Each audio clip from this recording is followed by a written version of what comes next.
they get married, they have children, they, other priorities come into play. And, that's probably one of the regrets that they have of not following their dreams. But there's no shame in that, because you have a dream, you have a family, you have a wonderful life. And sometimes these same cats go and, play on the weekends, or get their fellas together and do some club work or whatever, and they're satisfied with that, because a musician is a musician no matter what. You got to play, you got to sing, you got to do something. If it's in you, if it's a gift that you've been blessed with, then you have to at least express it in some way. It's not easy to commit yourself to this professionally, because it's not a 9 to 5. You're not guaranteed a check every week. And so that's one of the things that, mom and pops always said, have something to fall back on, but they supported me. And when I decided to go professionally and just go ahead and do it, it was very good. They were all behind me, which is good. Not only that, just being in this business. So I know artists have said, we had an artist on last week, you also have to deal with shady, janky promoters as well, not paying you, you're not getting paid, you go on stage, not getting your money. Like, by the time the show is over, they run away and everything like that. No, but I definitely like that. My mother taught me the same thing. I always have something to definitely fall back on. I agree with you on that one. I definitely agree with you on that one. Yeah. So, like, with your picture, like, how did it affect you when your father, just seeing your father, a picture of your father just being a cop, especially back in those days? Yeah. You know what I remember about those? In a quick story. In 1968, there was, as you can imagine, a lot of unrest going on because of Martin Luther King's murder, and there were riots everywhere in every city, pretty much. And our city in Rahway, which is a very small town out in New Jersey, about 20 miles from New York, or even less, 15 miles from New York City. But my father was a sergeant at the time, and he was taking a test. Actually, no, he was a lieutenant at the time, and he had, one thing about my pops, he was very firm, but he had the respect of the cats in the neighborhood who, did this and did that, weren't, let's just say they traipsed on the other side of the law. And everybody knew everybody in the town, so they all knew my dad, and he was very respectful because he treated them with respect. And he used to say, hey, if you mess up, I'm gonna come get you. But if you're good, you're good. I'm not gonna mess with you if you ain't, if you're doing good, you're doing good. But if you mess up, I gotta talk to you. So one day during that time period in the 60s, late 60s, there was a riot at our school, in high school, and my father was there, and he was taking a test. He was a lieutenant taking tests to become a captain. Now, our department, police department, was pretty racist at the time. And my father was taking a test to become a captain, and he was at this school with a lot of other cops, and unfortunately, he was charged with knowing there was another black cop that came from East Orange, I think it was, that was impersonating a police officer. He wasn't really a cop, but he was impersonating a police officer. Because he was black, the Rahway Police Department figured that my father knew him. So he had to go through this whole thing, all these machinations with the court and with all this stuff. And while he was taking the test, it kind of took him away from the testing, and he had to deal with lawyers and all that other stuff, and pretty much forced him to quit the police department, something that he was doing, for over 20 years. And it was a big blow, the racism and of my town and of that police department, which is kind of sad. It kind of messed him up a little bit,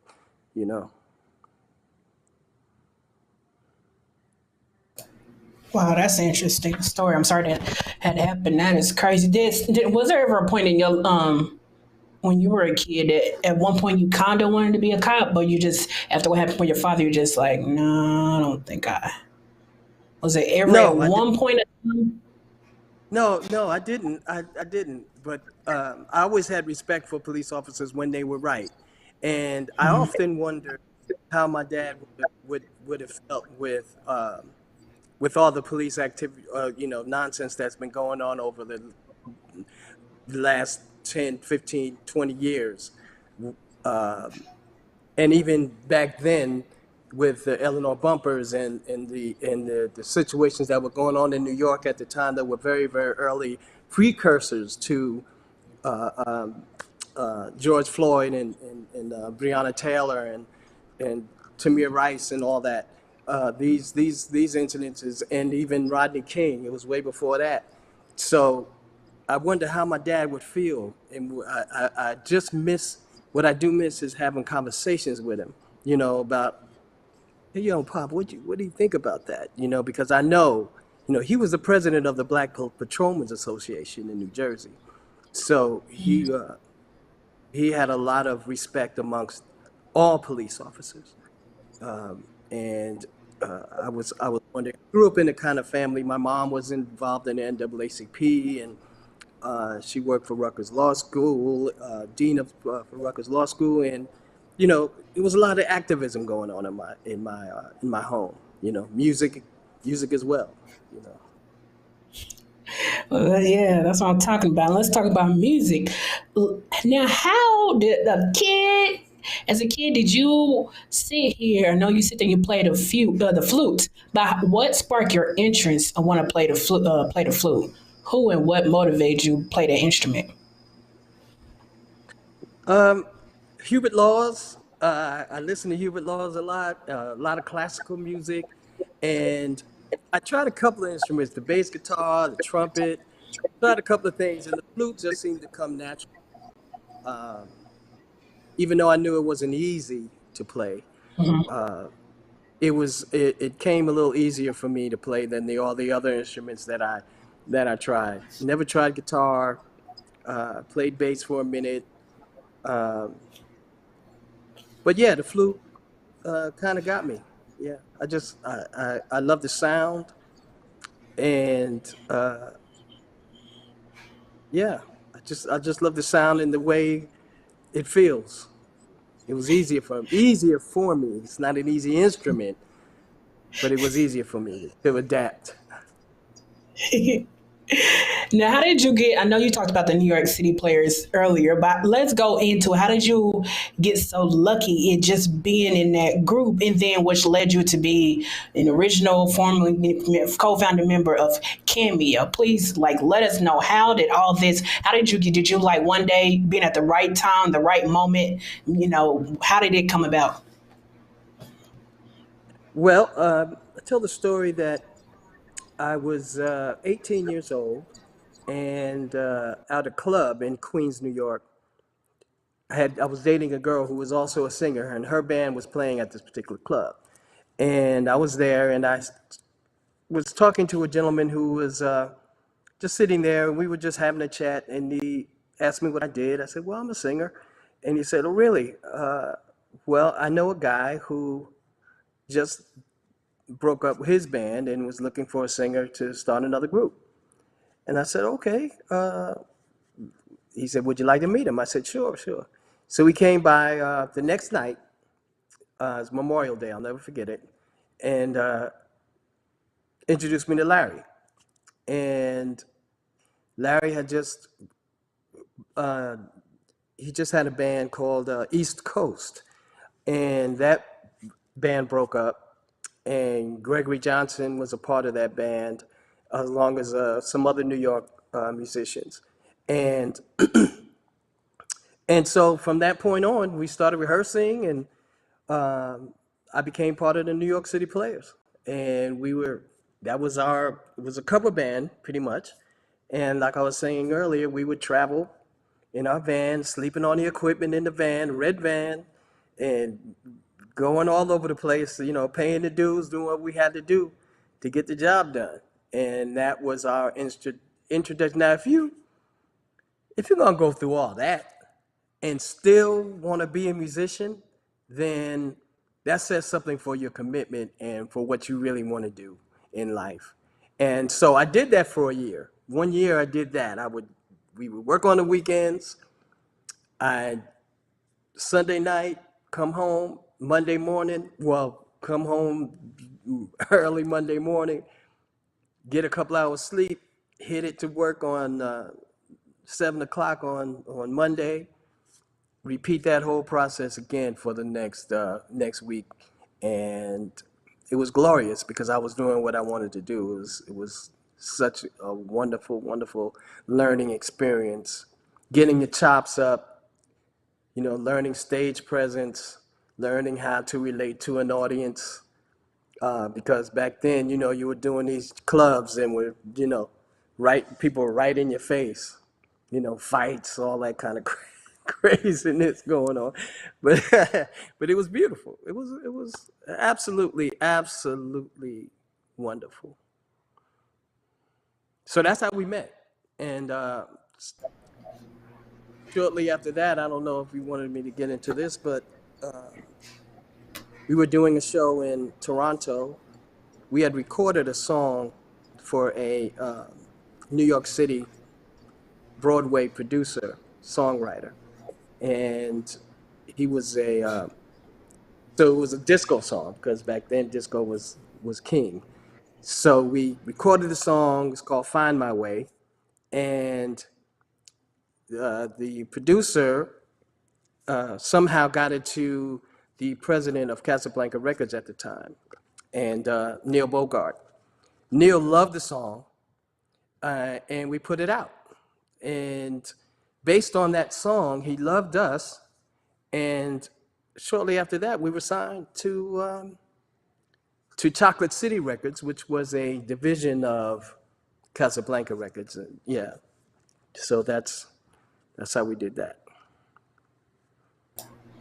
So how? Okay, so you have Shake Your Pants, Word Up, Candy, Single Life, Sparkle, and She's Strange. She's Strange. How? I mean, just looking at those music videos, how did you all come up with the concept of the music video, the style, the dancing? I mean, just everything. Did you just go back and say, do you ever look back and really be like, what was we really thinking back then? Or because we just showed one of the videos for Shake Your Pants. I think that was, and it's like the way Yeah, you all was dressed. But back then, no one was, it was all about the music. That's what it was all about. there's Wayne. Oh man, rest in peace. That was one brother right there. That was No one can hold a candle to Wayne Cooper as far as vocals, as far as singing. He was just incredible, incredible, incredible person, incredible human being. The funniest, realest cat that anybody ever known. And see, back then, I mean, Wayne was gay, and and nobody cared. Nobody cared, and that was in the '70s. And these outfits right here, these spandex outfits. We had a guy in New York City called Bernard Johnson. He did a lot of the Broadway um, plays and different Broadway shows. So he was very well known in New York City as far as that's concerned. So he designed our outfits and spandex. It was breathable. You could move in it. We all had our different styles, and it was just one of those 70 things, man. That was the '70s. Uh, So what about the one dancing? Who came up with the thing about concept for the dance moves? Yeah, well, one thing about it, I think we all collaborated on the dance moves. I think Nathan had a lot to do with our choreography. Larry, Nathan, and the main thing that we wanted to convey was excitement. No one stands still on stage. Everyone is always moving. You're always you wanted, since we had 100 members on stage, you wanted, the eyes had to, people wanted you wanted everybody to look, oh, look at that, look who's, and constantly a spectacle on stage. And that's our New York thing, man. That's, we're all from New York, and we all have that theater mindset of constantly moving, giving the audience something to look at, to focus on.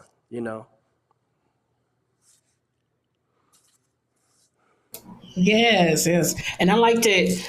Where do you ever like to think?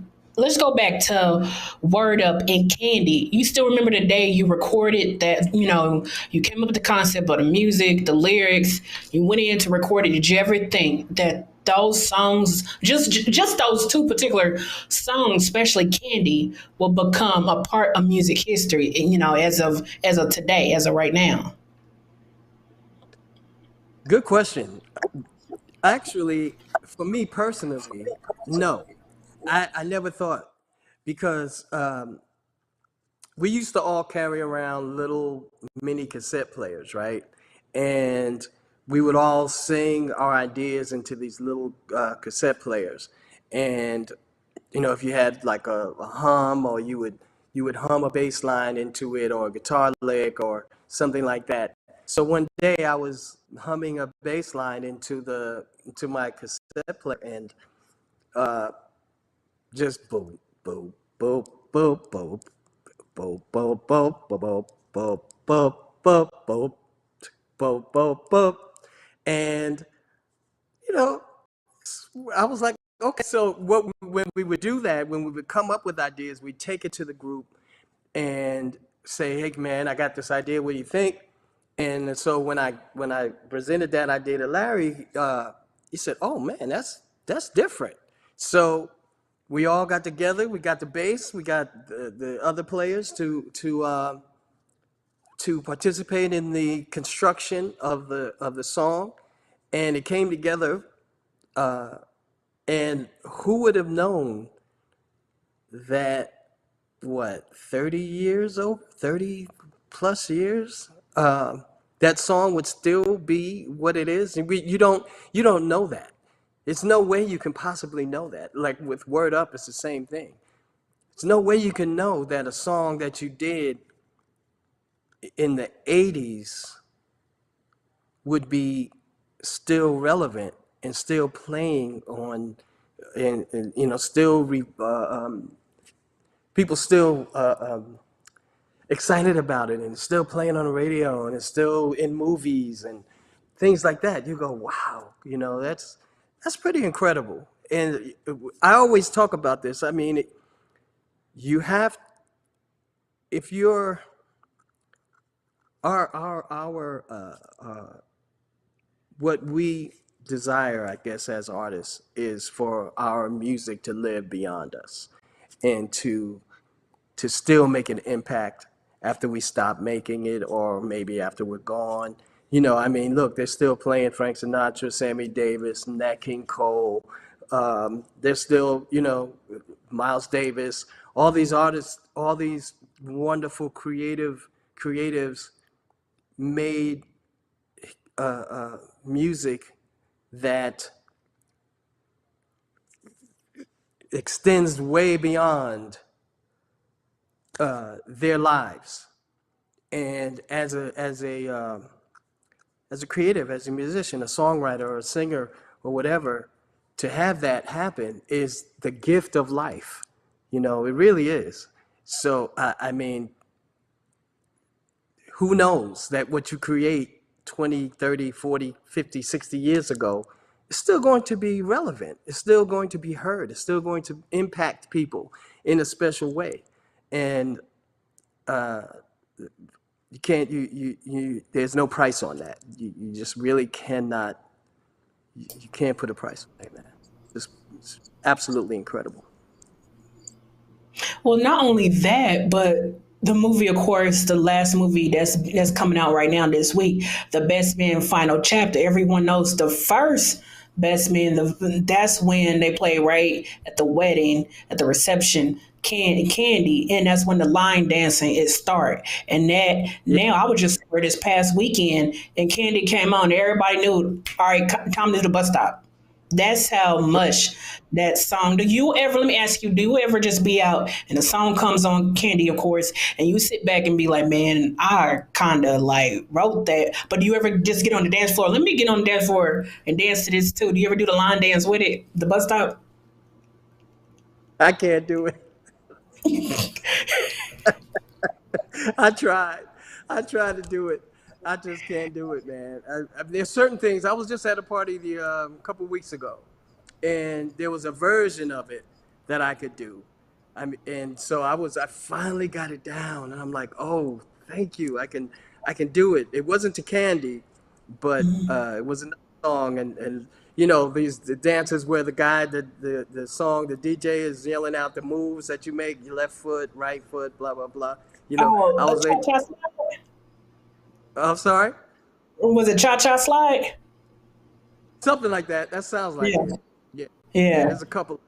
So I was able to get down on that, but but yeah, I went to see that movie, The Best Man, and when that scene came up, because I don't know if someone told me that it was in the movie, and I went to see it just to see if they were gonna, you know, if I was gonna see my name up there, and when I went and saw it, and they played it, and uh, and I saw Tommy Jenkins and Larry Blackman, I was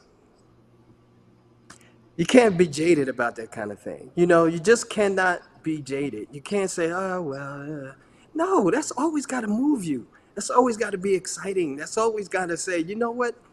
Dang, I created something that, co created something that stands the test of time. You know what I mean? That's beautiful. That's beautiful. Same thing with Word Up, with everybody sampling the song. You know, doing stuff with Beyonce and Mariah Carey and Tupac and um, uh, Korn, the rock group, re-recorded it. I mean, all the wonderful artists who felt that we did that our music was impactful enough to be able to sample it or recreate it in some way. That's man, that's the you know what. But what is the feeling that you do get? Like I said, if you're at a party and Candy comes on and you see the crowd, a different races, different generation of ages, all the way down to little kids doing this, dancing to your music. In that moment, what are you feeling? Joy, blessed, just just an incredible joyfulness, an incredible feeling of blessedness that my gift, I was able to express myself in a way that was put down on a record from inception, singing this is incredible, singing the music, or the what would become the bass line, into a little recorder, going into the studio, passing it off to my compadres,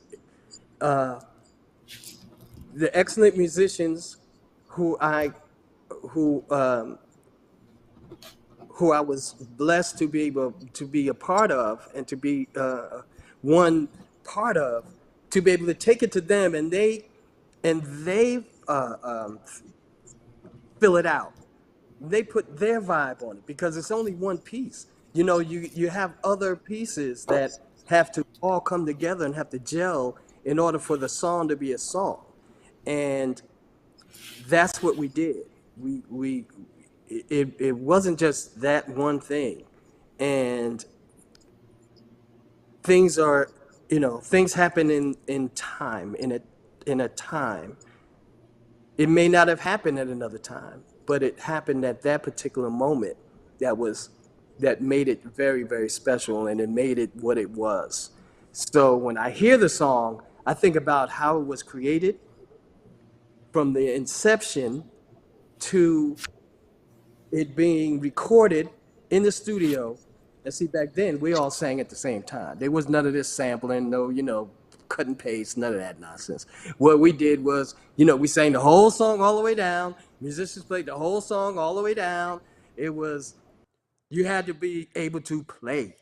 You had to be able to sing. You had to be able to do all of that. So, not saying, I'm not hating on whatever's going on. The way things are music's being created today. I'm definitely not doing that because I'm creating music like that today. So, so, it's all good. But that's what we grew up on, and that's what I think musicians who grew up on that have a better understanding and it's almost like you rub a diamond or a rock, you keep shape, you get it smooth because you work it, and it just smooths out because you're constantly working on it. And that's pretty much how we are even today, 40, 45 years later, we're able to create and still be viable in the business because of what we learned and how we came up. So hearing that, I'm going, wow, it's in a movie, and from where it started, it's in a movie right now. And I was watching this show on what is it on Hulu, Chippendales, the Chippendale story, and it was an incredible story. I remember the clubs and all of that, but I just one of the brothers that's in the movie, the only dancer brother that's in one of the Chippendales, was driving to work, and Shake Your Pants was in the car, playing on the car radio. So I'm going, see, that was the '70s, late '70s. So to have that, there you go, there it is again. That was incredible. And just I know I keep using that word, but it's just. Look at me. Oh my goodness, I look stupid. But it's great. It's wonderful. It's a like the movie. It's a Wonderful Life. You know what I mean? Tell everybody, because you keep saying, "Oh my God!" Tell everybody which one you are, so they know which one you are, so they know in the video which one was you, so they know to look out for you. Okay. Which one are you? That's the cuica. See on the right, in the middle, right there. I have the cuica in my hand, which is an African drum made of. It's almost like a bongo with a stick, and it makes that makes that sound. So I'm playing Okay. that. Yeah. Okay. Some Yes, everybody. area. So people know which one you are. So That real was quick, we did show a video of a show that I grew up on, and I always ask artists, Soul Train, what was the experience for you being having a chance just to be on Soul Train back in those days? Soul Train was the one platform back then where musicians and artists and black musicians in particular could showcase themselves. And Don Cornelius and the crew and the dancers, uh, that we were on that show so many times. And the crowd was always hype. And I always say Soul Train was about the dancers. Really was pretty much about the groups. Stevie Wonder and all these fabulous musicians, but it was the dancers, man. That's who made that show. And many dance moves came out of it, and it was nice. Don was a great guy, and the whole experience was wonderful. We got to know a lot of the dancers, a lot of people there. And when I was in LA, when I used to live in LA, we go to parties, and I'd run into Louis and Neefi and I forget her name, but she was always the one with the long hair, the Asian girl with the long hair. I forget her name now, but we used to all see each other when we go out, and a lot of the Cheryl Song is her name. Cheryl song, right? And so it was very nice, very very very nice experience doing the train. That is just, I say, one show that looking back at now, I wish was still on, along with Showtime at the Apollo. But I feel like Soul Train was a little bit more different. You wake up on Saturday mornings, it's on, you get to Oh see the yeah, new style, the artist that's coming on. You get to see the Soul Train line going down the Soul Train line, dancing, what everybody was wearing. It's just one yeah. show I can say that you wish it could have still, it should be still on to this day. The one show that, especially for Black people, I'm like, man, that show could have really stayed on. But I get it, I get it. But just to look back and see all you artists that was, were lucky to be on that stage, and then come Yeah, here and I can ask you, what you all's experience was like being on that stage. it was beautiful, wonderful. And see, one thing about it, when we were watching it before I got, I would watch it, and you would never know who the artist was going to be, but you knew the dancer was going to be there. So it was like, oh my goodness, it was just how they would, and it give you that LA vibe too. But of course, the show started in Chicago, but it really didn't get national attention until it moved to LA. But it was wonderful to showcase your new record, and the crowd would let you know if it was hype or not. Yes, that's what I'm talking about. Now, people may not know you are an author. You're an author of two crime novels, Crime, Love, and Honors, and Three, Hope. Three, and Finding Carrie. Is it Carrie or Kari? yeah, Kari. Harry. That's my Carrie. first one, Honor. Yes. Uh, How Finding does Carrie.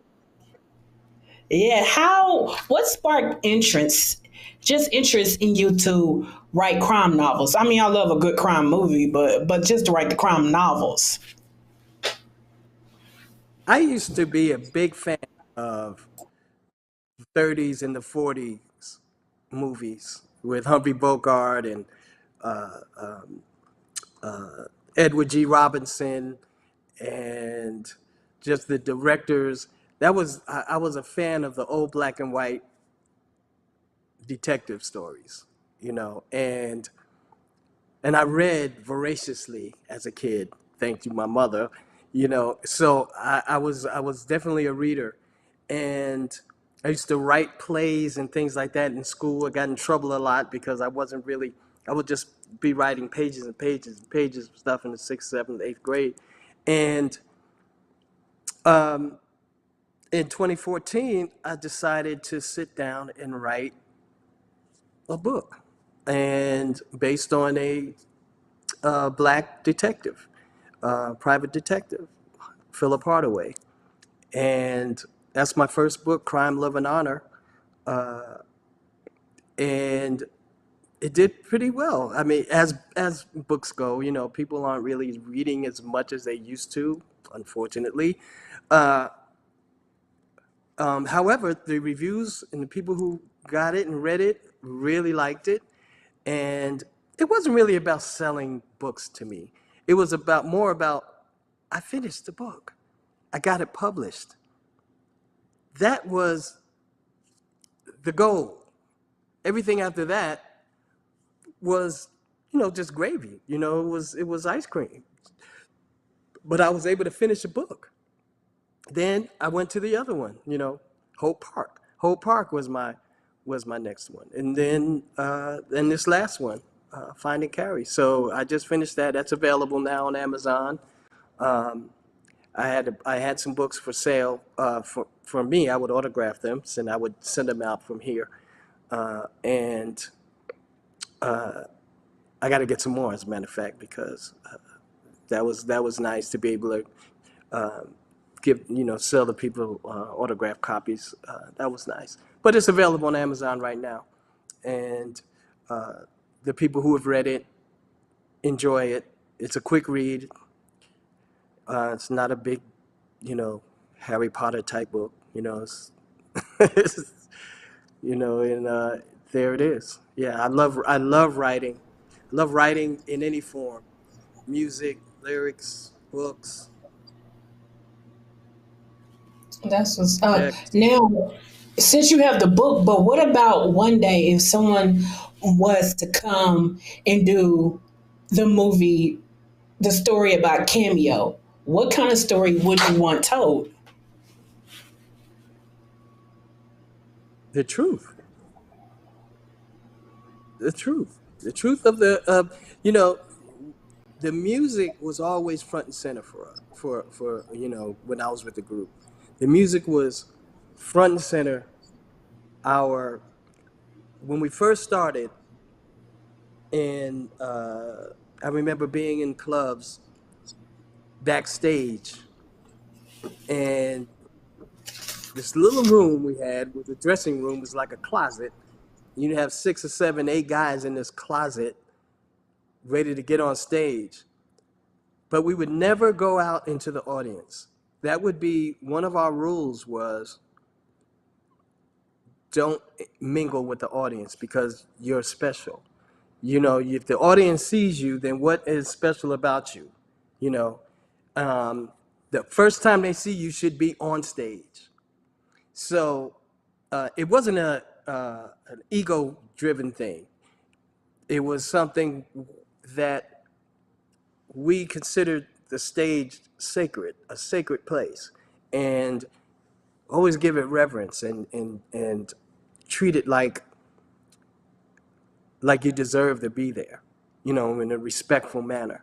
And after the show is fine. You go out, you talk to people, meet and greet and all that.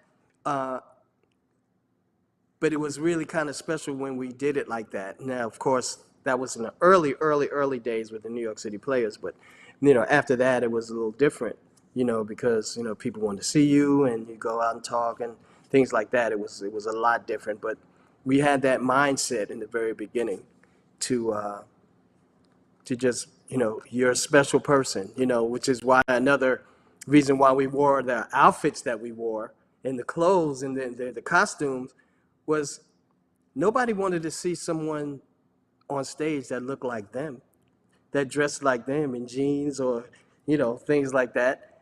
You wanted to project a certain image that was different, that was, wow, these cats are from outer space or some craziness, something really different.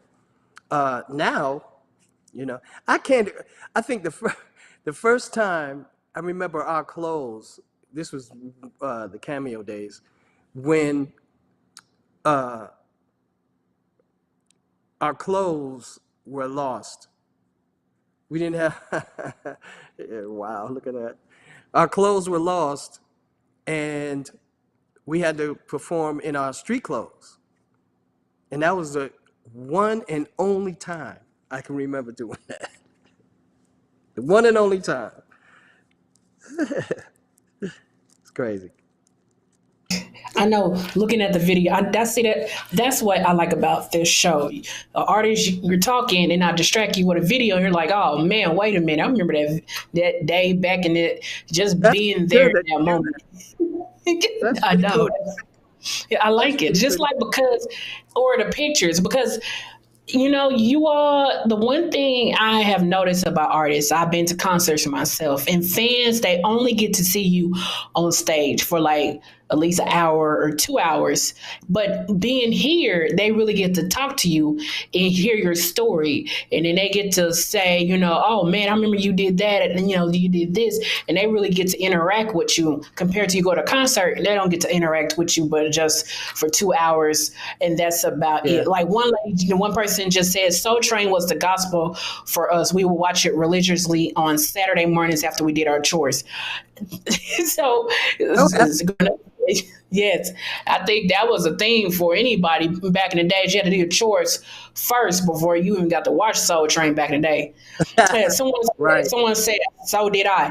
But no, and this right here, being in that, I found this video, being in that award show, you all and everything like that, just being on stage and people seeing Cameo just up there performing. I mean, just seeing this video right here, like what kind of memories do it bring back for you?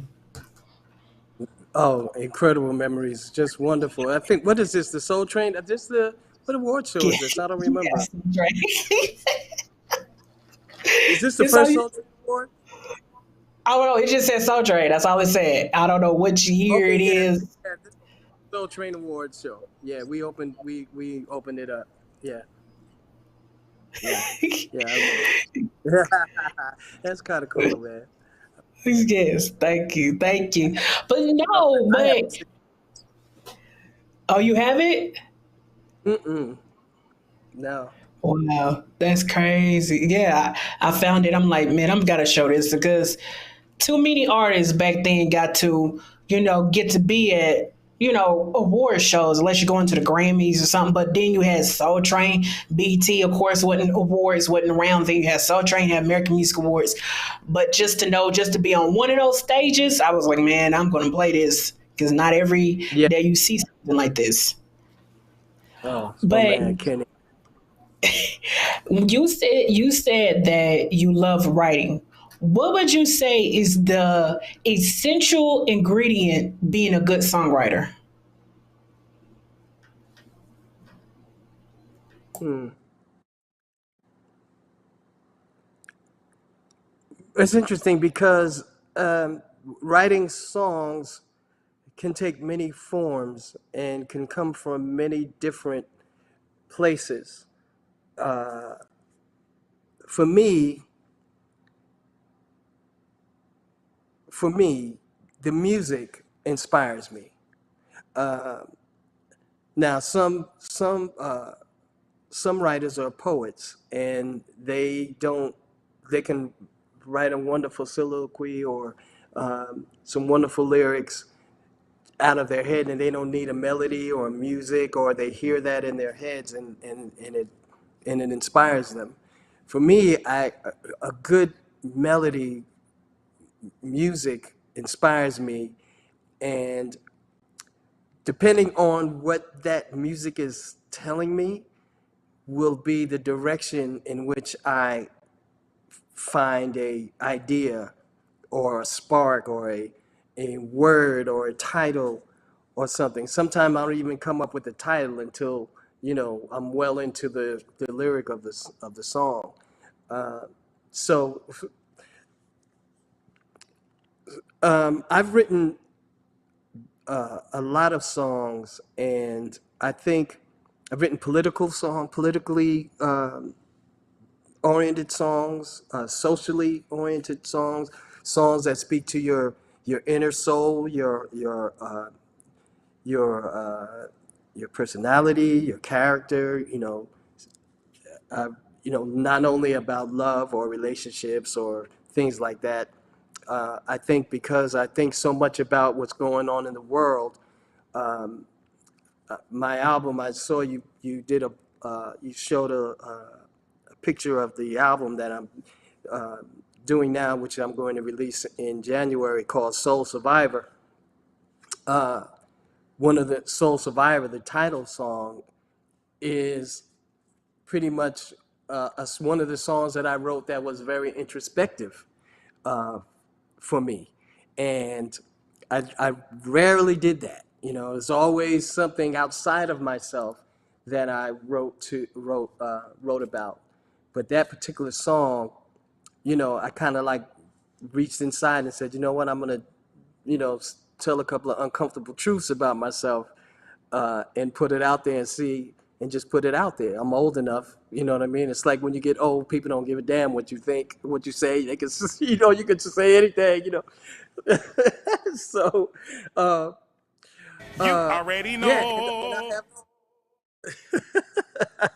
I have a couple of songs. I have one song. There was a mass shooting in 2017, 2016, something like that. And my co-producing partner did this track, and the snare drums hit like gunshots.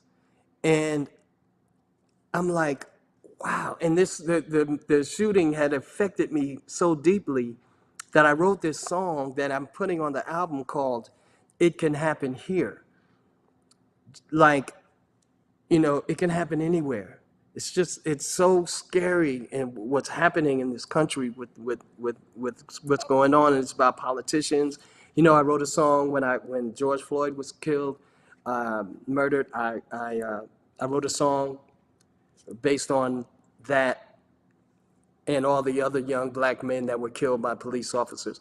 So not only do I have songs based on love and relationships and stuff like that, I have some pretty heavy songs on this record. And I'd like to think that my writing, and you have to have experiences to be able to write well, I think. To be able to express yourself, you have to really experience life. And at this particular juncture in my life, I've experienced a hell of a lot.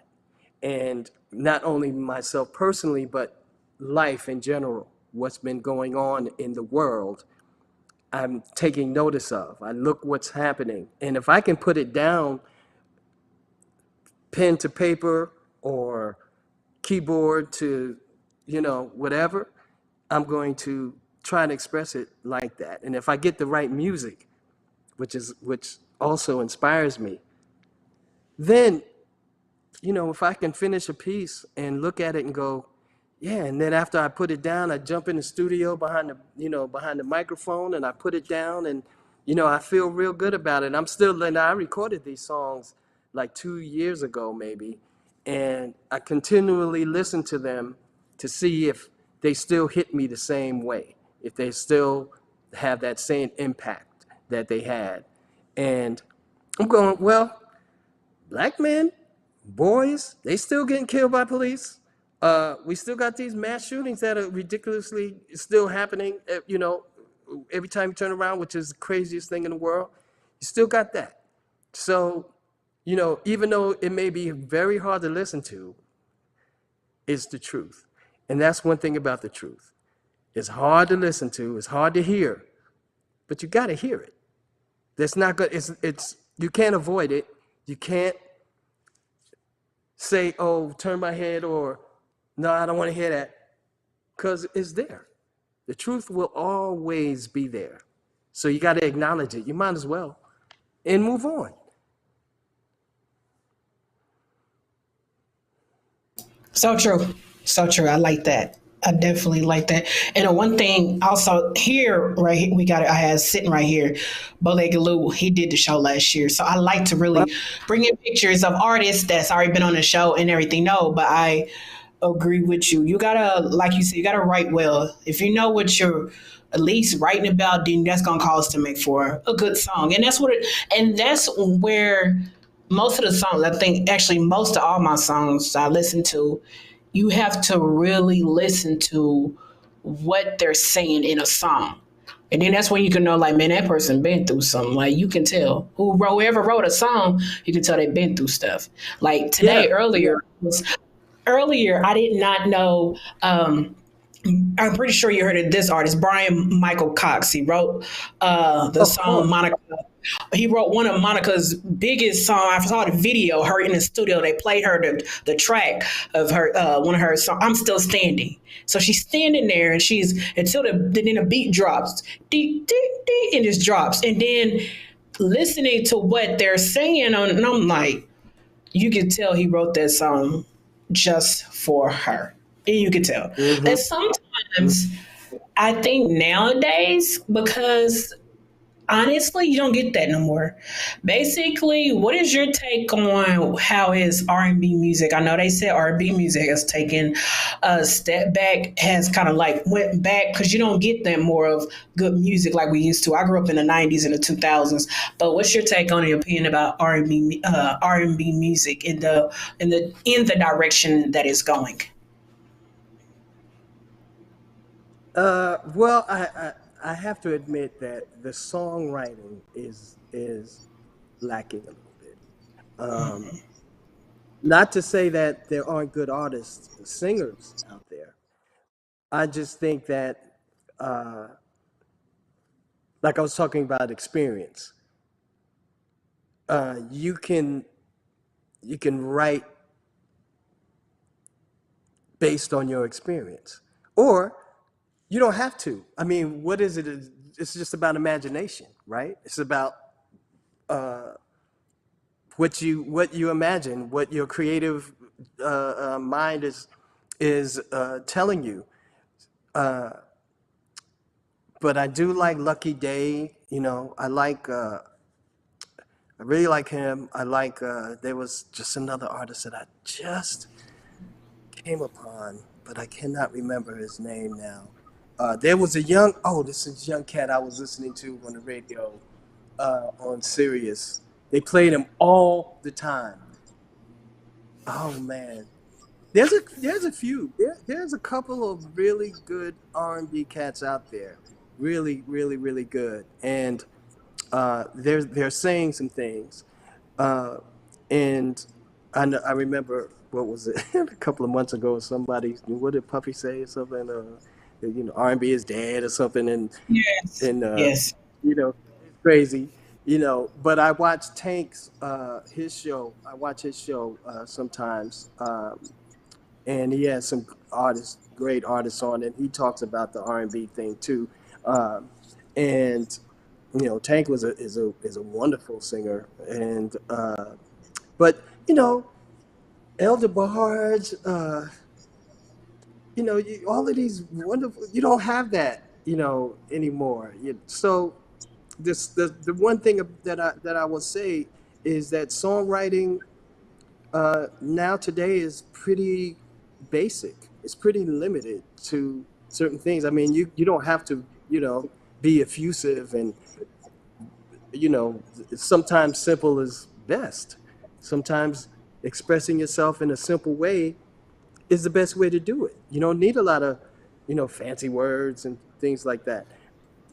I just think that the younger you are, I think the less you have to draw upon experience wise, and which sometimes can limit your perspective and your songwriting. It can sometimes, uh, but we grow, we move on. If we're lucky enough to stay in the business, we gain that experience. We grow, and we keep it going. We That's the thing. You get better, and your experience grows. And if you're dedicated, you'll become you'll just be a better writer, better songwriter, better singer, better musician. That's what it's about. Stay in the game. Should artists own their own masters? Hell yes. Absolutely. Absolutely. No question. No question. No question. Because as long as we've been around, that sometimes is not the case, and sometimes you're lucky enough to get them back, and that's a beautiful thing. Uh, but a lot of cats back in the day, they was like, oh no, this is you don't own this. We own This is our thing. We own that. We did it. Uh, you know, like Q-Tip said, record company people are shady. You know, so you gotta keep your stuff, man. Keep your creative, uh, uh, keep it as much as you can. Now it's easier now to do it. Game has changed so much. It's unbelievable how much it's changed since those days.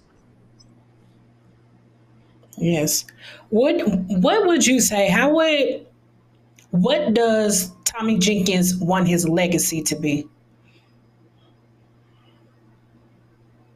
Well, past the music, I want to be known. I want to be thought of as a good father,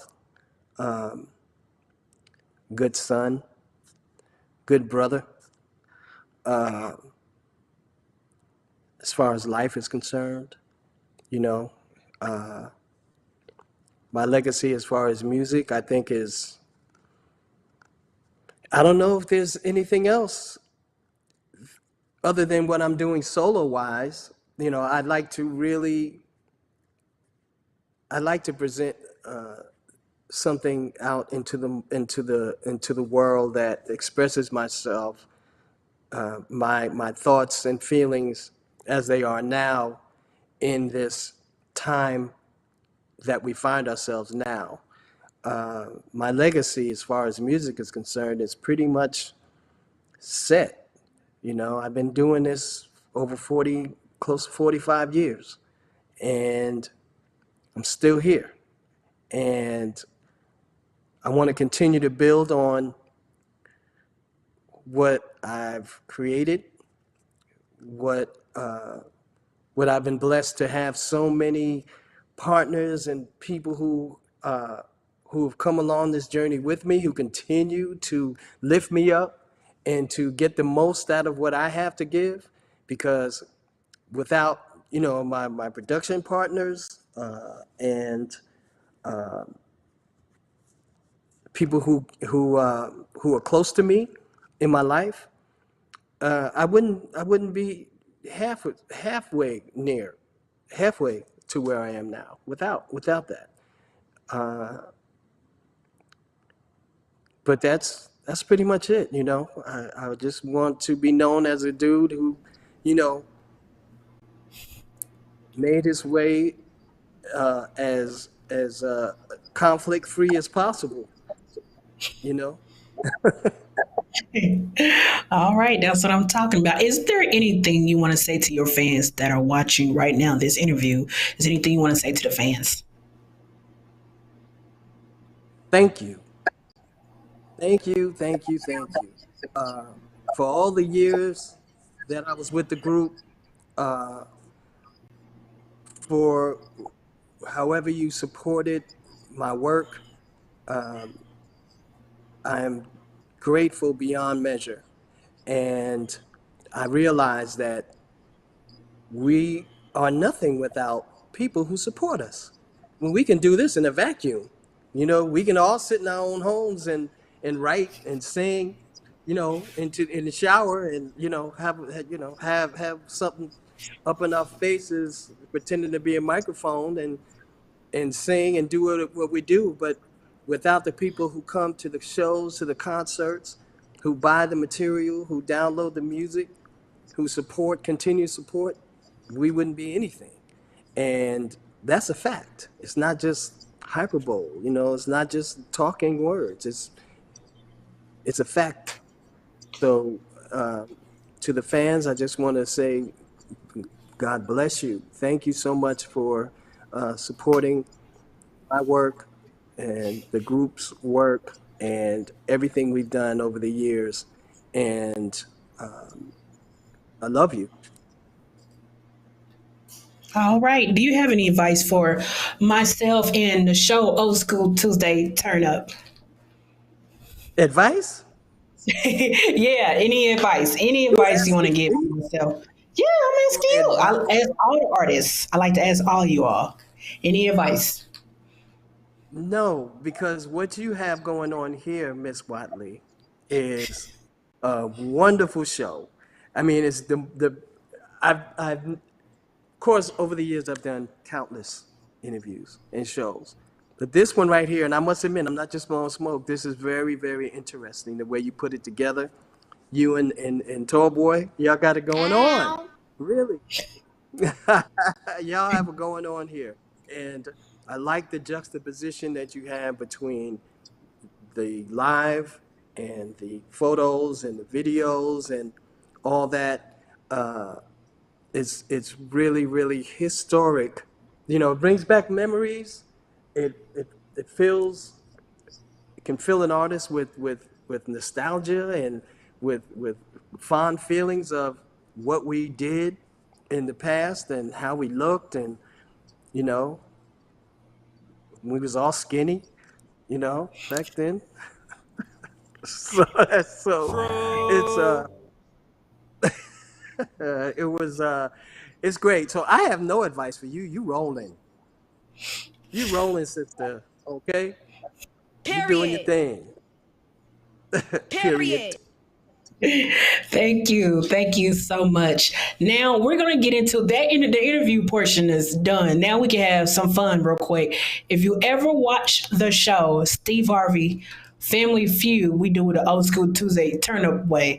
I'm going to ask you 10 quick questions. They 60 seconds. You got to think real quick. We're going to do these questions and we're going to get up out of here tonight. And we're done after that. See how quick I make this show? It goes by real fast. It goes by like it starts and it's over. And I just love just doing the show the way I do it. I make it fun. That's all I do. And I like to have fun with my artists. So we're going to get into these 10 quick questions real quick. And we're going to wrap up and I'm going to, we'll talk about all that once we get done with the questions. And we're going to, Top Boy, go ahead and play the music. Hold up before you do that. Drink some wine. They only 10 questions. That's all. All right, come on, Top Boy. Let's start the music. Let's see how good he is to answer these questions. They're not bad ones. They're good ones. Favorite ice cream? Famous artist what? Favorite ice cream? Oh, favorite ice cream? Chocolate. No, butter pecan. Favorite dish? Dish as far as food? Salmon. Favorite movie? Oh, Casablanca. Favorite comedian? Richard Pryor. Favorite love song? Oh gosh. Oh man. Next. Favorite color? Favorite color? Black. Black. Sunrise or sunset? Ooh. Oh wow. Sunset. Chicken or ribs? Neither. Grits with sugar or grits with salt? Oh my god. Did you say grits with sugar? Or If I'm gonna have salt? Grits with salt. Okay. Last question. Name one artist. Okay. Name one male artist, one female artist, and one group to come on Old School Tuesday Turnup. One artist Mm-hmm. to come on the show? Yeah, one artist, male and female, and then one group to come on the show. So 3 different. Okay. Elder Bards. Okay. Jody Watley. Not because your name. That's a good one. That is a good one. That no one is the first person who said that. That's a good one. Only on this. Okay, one group. Group. Confunction. Oh, Confunction. Felton Pilot's already been here. So another group. Oh, okay.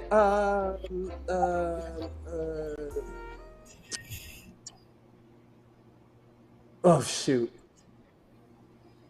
Switch. Your boy's already been on there, hasn't he? Who? Switch. They've been on. Switch. We had the founder who founded the group, Greg Williams, on the show. So another group. My roster's a little long. I had a whole lot of people on here. Figure out somebody who you have not been on. Think of anybody. Group. Who? Barcades. How about that? Oh, I had Larry Dawson from the Barcades on. He was just on back in September. Yeah, somebody else. Hey, I told you my roster's long. Okay, let me figure this out. Go with a female Uh, group. female group. Oh, female group. Hmm. Uh, shoot, what's that name? Space base. You know what I'm talking about.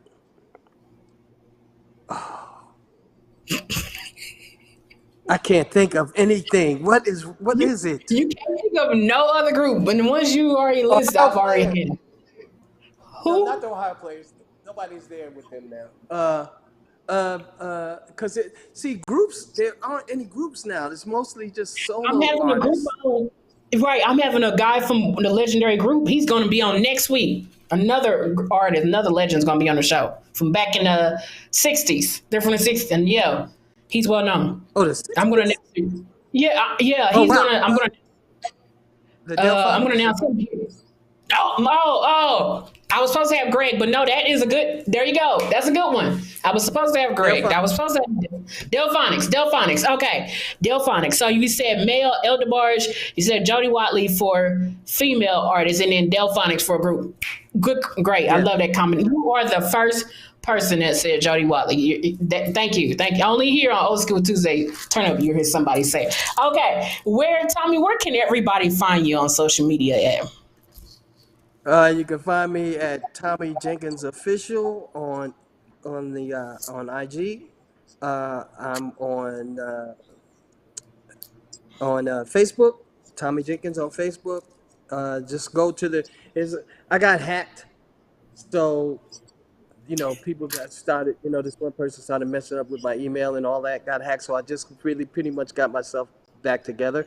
But if you go on Facebook and you search Tomi Jenkins, you'll see a T, the logo T. That's my Facebook page. So go on there. I don't really go on Twitter that much, and that's pretty much Facebook and IG, pretty much. And Okay. I have a website. Oh, my website is TommyJenkinsMusic.com, where you will find the new music I'm doing. You can find the book is on there. You can order you can go to the book. I always post new music, kind of like demo stuff of I'm working on right now, and you can get a feel of what I'm doing on there with that. And there's excerpt from the book and music bio and just a couple of nice little things to go. I try to get to it every couple of weeks, week or so to update it. Yeah. TommyJenkinsMusic.com. Okay, that's what I'm talking about. Yes, thank you, Tommy Jenkins, for being here. Episode 45. I know it is. Like I said, I'm so glad this show has. I like what Soul Train was to Don Cornelius. That's what I love for Old School Tuesday Turn Up to be for me. Like I told another artist last week, you tell your friends, like I told you on Sunday, you tell your friends about Old School Tuesday Turn Up. You tell them about this show. Tell them they got to come on this show. This is the show to Tell be at. too. You gotta tell them. You gotta tell them. Old School Tuesday Turn Up is the show to be. It is. It is. And thank you, Priscilla. Thank you, Talk Boy. Thank you for having me. Thank everybody out there who's tuning in. And God bless all of y'all, for real. And Thank Merry you. Christmas and have a happy New Year. All right. Yes, Merry Y'all Christmas have to you. Yes, and have a good Merry Christmas and Happy New Year. But before I go, Tommy, let me make this announcement real quick. Next week, everyone. Episode 46 is the last episode of the year, the last episode of Old School Tuesday Turn Up just for this year. We'll be back, in January. But next Tuesday, we're gonna have Tommy, the one, the only Gerald Austin from the Manhattans will be on. So okay. another legend. Yes, that's how you can say this whole month was filled I used up to go see with. them guys. I used to Yes, go see the Manhattan, the Intruders, the Delphonics, all those groups when I was a kid. I used to go to clubs in New York City and watch these cats play. You can't get no better. Seriously.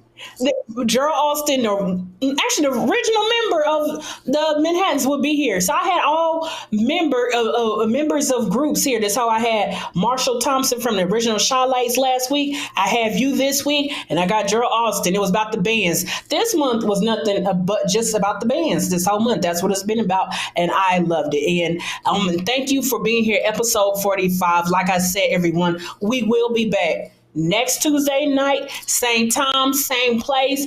Old School Tuesday Turnup will be back. But one more announcement.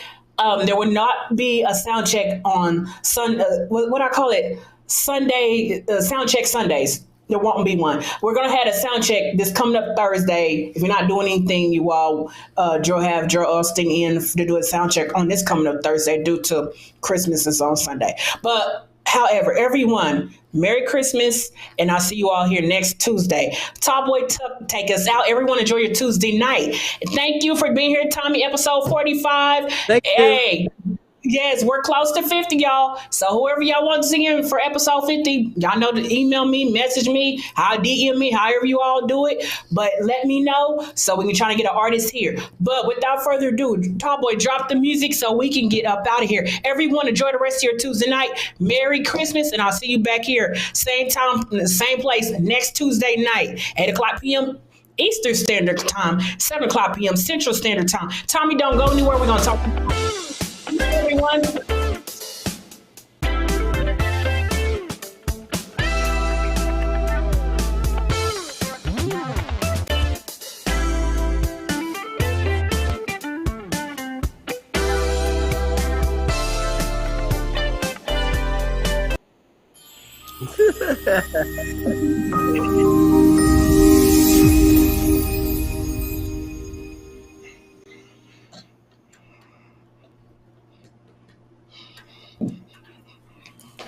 Hey, can you hear me? Yeah, we can hear you. Hold Okay, on. I'll be right We can hear back. you. All right.